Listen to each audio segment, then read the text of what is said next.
We're back at Vivian Field Middle School as a part of the 2018 Bond Construction Update. Students have submitted their questions on the construction process, and we're going to walk through with the contractors and answer them. Mr. Shaw, when are the classrooms behind a wall going to be done, and what color are they going to be? So we're behind the wall where the quad pod construction is currently going on. When finished, it'll be light gray walls with the color banding. You'll enter through a collapsed space with clear story openings.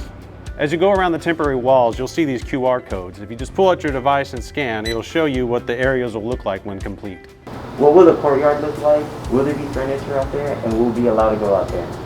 Well, this is currently what the courtyard looks like, but when it's completed, it's going to have canopies for shade, synthetic turf, and it'll be a place that we can use for flex, classroom, and collaboration. And on beautiful days like today, we will certainly utilize this space.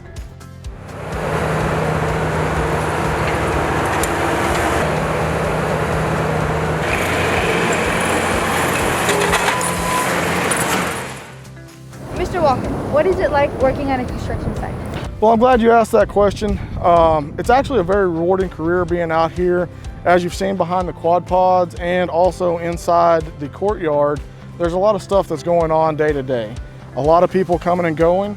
It's actually extremely exciting to see where it was at and what it becomes as we continue through the construction process.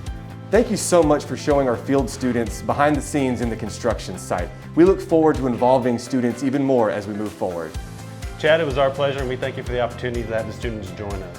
If they have any further questions, be sure to reach out and we'll do another video update. As they go around the school, they can use the QR codes to see what's coming in the future. And if you have any other questions, be sure to check out the Bond website, cfbbond.com.